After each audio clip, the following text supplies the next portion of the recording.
So Birds and Bees is my private practice. It's a company that I set up about 5 years ago to support people with a disability to learn all about sexuality and have sexual counselling. Sexology is the study of human sexuality. So to be a sexologist, you have to have a master's degree level of studies. You have to have had study before that, but it's a master's degree level about everything to do with human sexuality. So not just anatomy and physiology or function and dysfunction, but just about every component of what sexuality is. So in my job is the intersectionality between sexuality and disability.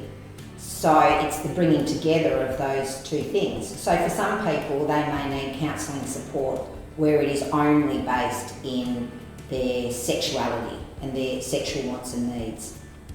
But for me, I work with a client group that have really diverse learning styles or different ways of communicating, and it's bringing those two things together so that these people have the same access to really, really good counselling and education that sometimes they miss out on.